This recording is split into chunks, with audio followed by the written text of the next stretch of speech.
Okay, I'm back. I was like, well, what else am I going to do? I could go in and go to sleep, but then my sleep would be more messed up. This is, oh man, this brings me back to the days of the dark night of the soul, I'll tell you that. This feeling of, it's kind of like feeling trapped or something.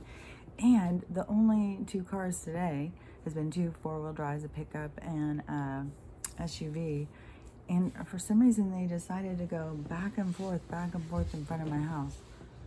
I was like, I don't want this shit packed down. I don't want to ice. What the hell? Like, it takes forever to melt. You gotta plow. You gotta get it down to as close to the concrete as possible. You don't pack the snow. And I have a little bit of a hill to get up out of. I was like, what are you doing out there? I don't know. I don't understand everybody's motive. I mean, things are just really, it's becoming so clear how we're all kind of on our own little wavelength. But so what I wanted to talk about, there was another thing that I thought of too.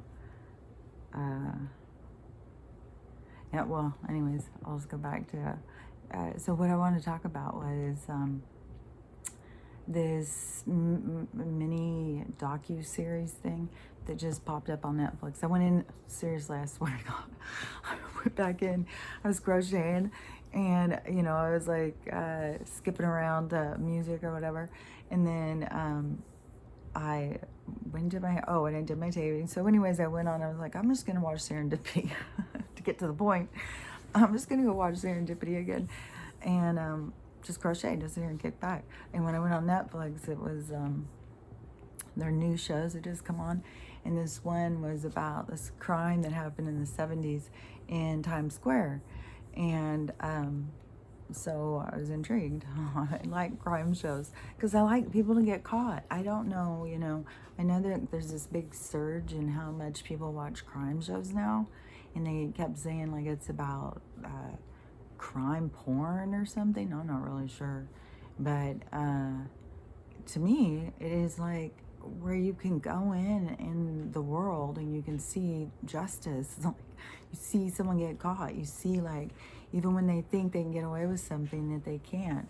That gives me, peace of mind, even though there's lots of people running around. Like the one in the thing, oh man, if you watch it, especially at the end, ooh, yeah, watch it to the end if you're gonna watch it. But it's crazy intense. And I mean, there's some really horrible people out there in the world, but there's a lot of good people too, and this is where we're weeding out the good from the bad, really.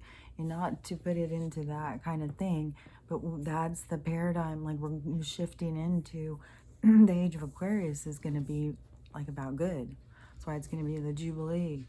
The Jubilee happens periodically, and it's where we are free from debt. And until we create it again, we'll be free from it. And, hopefully that we can be smart enough to pass it on for however long this reality actually exists, the age of Aquarius, and pass it on. But, it's just not the way things go, because there has to be a change. We can't have things be the same all the time. I mean, how boring for infinity to just have to go in and just keep going and playing the same parts in the same places, right? So we need this constant expansion, and we need these ups and downs, and all the hills and valleys, and we need the curves. Like I've talked about, what symphony would you ever want to listen to that was just, you need the drama. And a soul, I think likes the drama because, it's not real. Their avatar may feel like it's real. They may get caught up in the illusion, but that's part of the game for the avatar to reconnect. So, anyways, so on this docu-series thing, anyways, back to that. So this docu-series that I went in to watch, it was about Times Square in the 70s, and I watched Deuce, and I watched it a few years ago, and I really liked it. And I was telling everybody to watch it, but nobody really did. But it was really showing how the corruption and everything started in Times Square, and how corrupt the cops were and everything. But it showed so much about the same thing that was in this Times Square documentary. And so it gives you more perspective of a time period that they're talking about. And then I was looking at it kind of like from a soul's perspective, because it is a lot about, in that time period, there was tons of crime because it was a lot of porn and there was a lot of sex workers.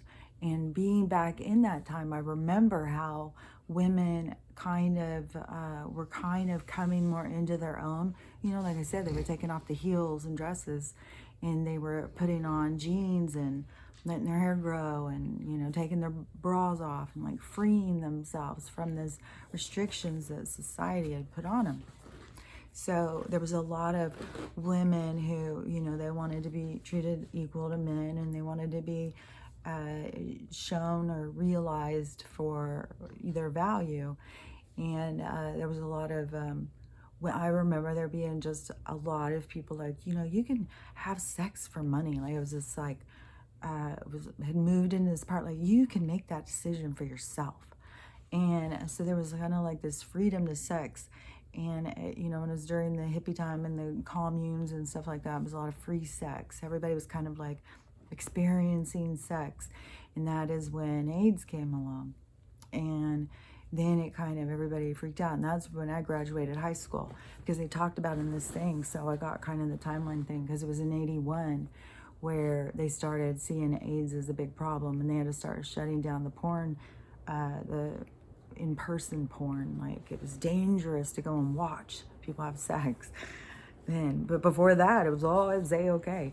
And there was different people they interview in it, and they're like, yeah, it was kind of like people wanted to do naughty things just because it was available. So they would go down. Guys would go on their lunch break down, and at the time, I guess, Times Square, the Deuce down there, it was just like the worst kind of 70s pimp prostitute kind of situation you can imagine.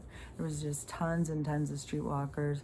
They were owned and trafficked, and the peep shows, that became a thing, and it was just nonstop porn, and you see it in both of these shows.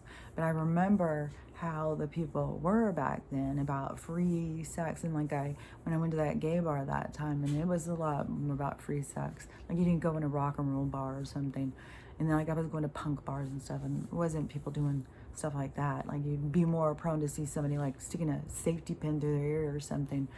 But in the gay bars, it was like, you go, you know, over to a dark corner. You're not alone. There's people over there having sex right out there in public. And so it was a very free time about this kind of stuff. And to back it up was all of this, the disease that followed through, you know, and then the control of society again. And the using fear, and, you know, humans like wanting to go explore their own bodies or whatever, you know. I don't know all of the, you know, what's right or wrong or anything, because I feel like your soul guides you as to what the lessons are, and there's lessons in every experience. So there's not really a right or wrong. Like, you know, they went in to have that experience to see what is it like to just freely have sex with people, you know, and that was a development in consciousness. And so they went through that period, and then like in the thing, the porn being so prevalent, it just kind of brought the worst out in a lot of people. And then so that's when women's libs started fighting against, like, we're not gonna stand for this, like women being objectified like this, and treated like sex objects, and mutilated, and you know, because they were doing S&M movies, and that's when Deep Throat became really thing, and that was a super abusive thing to a woman, like in a movie, you know. And I mean, I think it's when they started doing what are those movies called? Oh, not splatter movies. I don't know why splatter and spleen keep coming to my mind. Splatter and spleen. It's not that. It's snuff movies. Even that movie, I think 8mm, in that movie is about the snuff movie industry. You see a lot of that seedy shit if you watch that movie. It's an older movie too. But it shows that kind of seedy shit. But, you know, that is back when I mean, they've probably been doing it longer than that. There's probably other realities. Oh, Stella's on the move, sorry. There's probably other realities that's going on all the time. So, you know, it's different things that people come to play out, I guess. Like, I mean, because the soul's going through it, a soul agreed to it. A soul designed its own life. And so when you look at it like from the soul perspective, this growth, because because this is about serial killer, right? And it brought so much more crime and perversion and stuff out in people during this time down there, because it became like acceptable. So people would just really go to their deepest, darkest, sickening stuff. And that is when, for what we're going through right now, that's prevalent in our lives, but because I still think a lot of these people are relics. I think they're much older than what we think. But that, which is affecting us, was going on so much then, you know, with the perversion and the rituals, and, you know, it's kind of like voodoo became, you know, like, fuck Christianity, let's do voodoo. You know, it kind of became a thing because it was breaking free. Because everything was very restricted before that. Like for my grandparents and their grandparents, everything was very restricted. You followed the religious line, you know, you didn't go outside those barriers. And then, so in there, souls would have had something to learn, to expand, to understand more about itself. And so then you go into this, you know, and it's the pendulum swinging. So we see all, you see all sides. It goes back and forth because it's always got to find balance. Balance would be in the higher dimensions. They've reached a point of balance. But down in the lower dimensions, where souls go in to do a lot of experiencing, because in the higher dimensions is where you think of more as being in the heavens.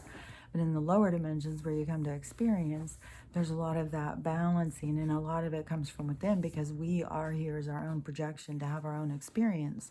So it is, then you look at it as a collective. You look at it as a whole soul collective over these kind of experiences that we bring forward for ourselves. Because when you watch how society is moving, just like I keep talking about all the time, that this stuff that's going on right now, it's us doing it too. It's not just the corporation. People sold out to the corporation. They were trying to, people have spent so much time chasing things that didn't matter. And that was us. I mean, that was us as a society. And this is why now we're having this period of time to reprioritize and really understand what is important, and why are we chasing this, and why do we do this. We're starting to question ourselves and question society and stuff. So it helps us to expand. That's why we're in this huge expansion right now. There's no denying it. There's no way that anybody can see that something's not dying, but something else is expanding. Something else is growing from what is going to be dead. So this is like when you see that, you know, like the ashes and the coals and then the flower blooms. This is what is happening. We're having that's the split apart. It's the decaying of the old and the growing of the new. And the more that we bring forward, that's why I say focus your energy towards what you want. Focus on the best, the most magical life you can think of. Put your energy towards that, because that's how we bring that forward. It makes you approach things differently. You react and act differently in your environment when your focus is on the best outcome, because you want the best outcome. So the path will be open to you, and you'll see like, oh, these choices, and which leads me this way. And so it is the focus on what, you know, you hope for the future, what you want, what's best for us all, really, because what's best for one of us is best for all of us. They've just created this division, but people are starting to recognize that it's all been created. It's not us. We're not all different from each other. We're pretty much all the same. We all want the same things. And but as a soul, as consciousness, to go through these different experiences. But it's when you start breaking it down more, of like as humans, we're wanting to explore more. Was it on purpose, or was it energetically? Like, it's all energetic, but how much of it was like, did Fauci have a I don't want to say the name, but the factor to have a window into the situation, and he saw it and took it and got paid for the control? Like, was there going to be something else, or was it just part of the process for us to start learning, like, free sex can lead to empty hearts and VD, So, people chasing the feeling of connection, people chasing that feeling all the time. But there was a whole period, I remember this time period, where it was like needy became like, oh, trigger word. You're like, oh God, you're so needy. Oh, you're needy. Oh, needy, needy, needy. Needy became like, if you were called needy, you were the worst. Another one, there was a period of time, was neurotic. That one really got thrown around a lot. So if you were a needy, neurotic person, which I think I was a needy, neurotic person, then you were like the devil. Like I said, I could feel abused in some of these relationships I've been in, but those people felt just as abused as I did. So was there a good guy or bad guy? It's an individual thing. It's what is coming from you. It's how you are reacting. And if you're willing to settle for, not your best, then you will learn, hey, maybe you don't want this. Maybe you need to set the standard a little higher, because, you end up being with people. It's all about priorities too. You end up being with people who you're not even in alignment with, because it's a lot more important for your souls to be in alignment. That that is, there's no denying. That brings you on a whole nother level. So yeah, these other relationships where you're out just learning, and they're there to teach you. Like, they're gonna feel familiar. They're gonna feel right because they're part of the script. They're part of what you're supposed to do. But it's a teaching thing for you to learn about yourself. And this is all about setting the standard. And just like I keep saying, this is setting the standards for society. So, we've seen this porn and crime and all of that stuff. It just brings the worst out in people. But they wanted to create this Sodom and Gomorrah. We have to want more. And I remember, as a progressive liberal, that I saw the conservatives as being like very controlling. Like, they want to set all the rules for us all, and they want us all to follow the Bible rules, and like, they think they know, and they think they know God, and they think that's how I used to see it. Then, when all this stuff started going down, and I started speaking to people, a lot of them are, they do have a holier than thou. Some people who are very, locked into religion. But that is something that this is where they're going to get handed an opportunity to break free from that.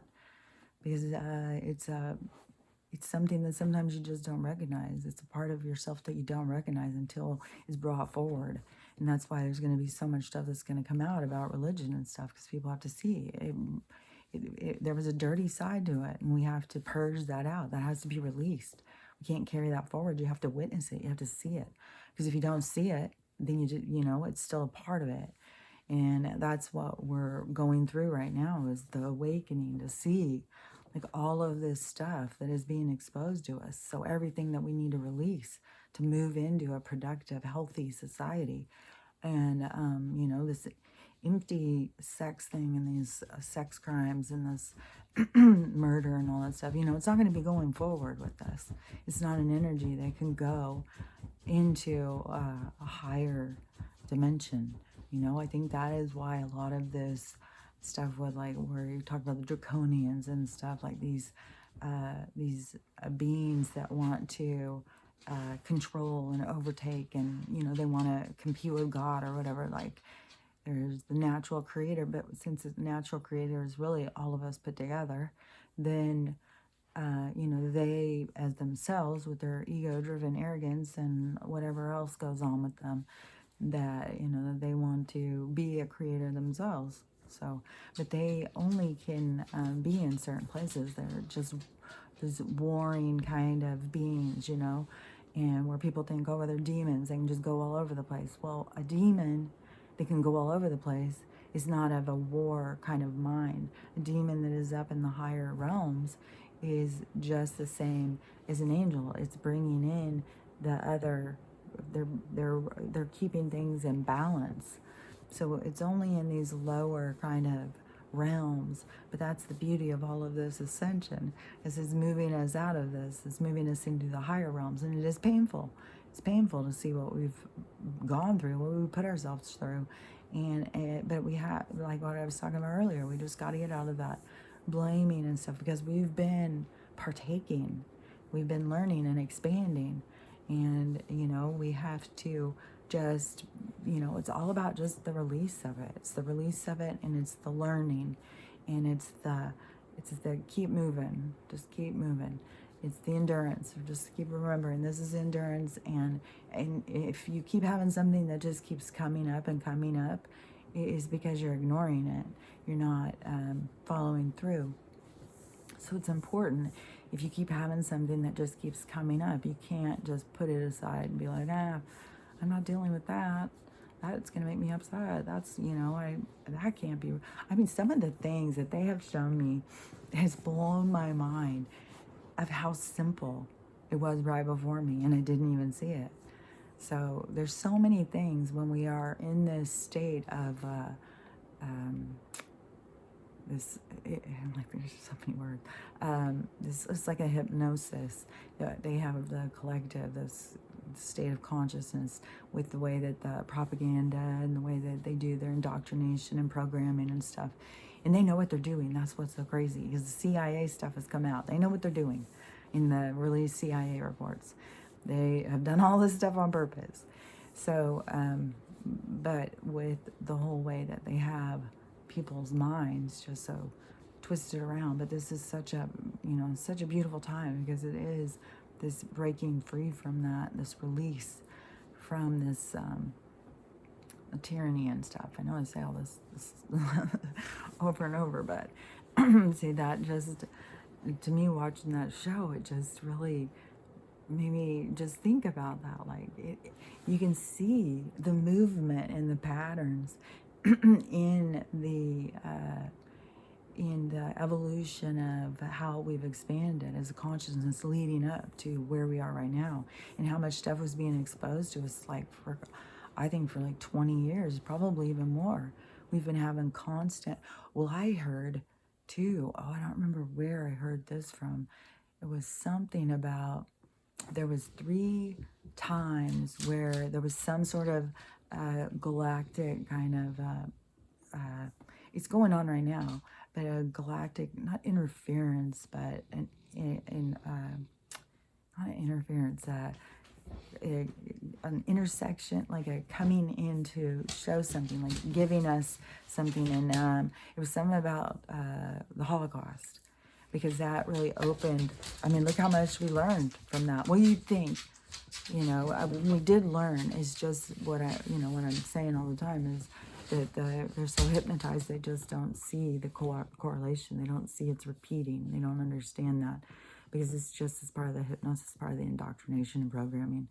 Because you can talk about it right to somebody, and they, what are you talking about? How can you compare the two? But, we did learn a lot, and we've been learning a lot, just like when stuff started being exposed about our food, and the horrible stuff that they do to animals, and the toxins and chemicals, all the stuff that's been coming out, has all been being exposed to us for a while. It's just, we think like right now, this part of the awakening is so slow, but really, if you take us all as a collective, it's been a very slow process. We've gone little by little with being exposed to different things to come into the realization that somebody has been in control of us, and they haven't had our best interest in mind, ever. But, it is about soul growth and soul's expansion and learning and everything.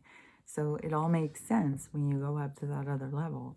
And that's why it's a lot easier to release when you go up to that other level, feeling the pain and process what you got to go through for your own personal. Because that's how we just move forward. We release it, and we stay focused on what we want. And it's written. It's already written. Like there's no switching. We're not switching to Armageddon just because they put a million movies on telling us that's what we were headed for. We're not going to Armageddon. We don't ever die. We're switching into the age of Aquarius. But these beings, whatever these people are, that have been in control of this place for this long, these warring people, they are ending. Their world that they created is ending. But like I've said a zillion times, this is going to be the most beautiful thing because we're going to recreate something, and we've learned a lot. We have learned a lot, and we've seen a lot, and we've experienced a lot. We've expanded a lot as beings, and we're headed to super exciting times. So anyways, I just thought I would come in and talk about that some more. It's probably just me repeating the same things I say all the time. But anyways, so have a great day. I'm still here. I feel like Anne Frank is channeling through me or something. Like we gotta report on this stuff. Like we gotta have people understand and know, because like no cars. Won't buy it. Those two today were the only ones. Still no deliveries. No way to get Stella's medicine. There's no, you couldn't go out there in a 2-wheel drive. My daughter thinks there's a lot of 2-wheel drives over here. I don't think so. This is way more of a, this was way closer to Seattle and the ocean. It was way more of, some people had SUVs or whatever, the people who go outdoors, but there's tons and tons of like Prius, Mercedes, Lexus, there's all sorts of, there's freaking Ferraris and shit. There's all sorts of, this is over where like Microsoft people are. So there's rich ass people. Not everybody has 4-wheel drive. And I don't know what every neighborhood is like. Like you have no idea. I just know here, there's no plows coming, no deliveries, nothing. Just more snow. So, I don't know. They've got us captive. And then while they've had they've got the pass closed down. Who knows? Who knows if we're getting deliveries? Who knows? I don't know. We'll just have to see. But I've got rice and beans and oatmeal, so I'll live. I'll just be skinny at the end of this. Won't be a kind of winter you fatten up. It was gonna come out like a Holocaust. Okay, talk to you later. Bye.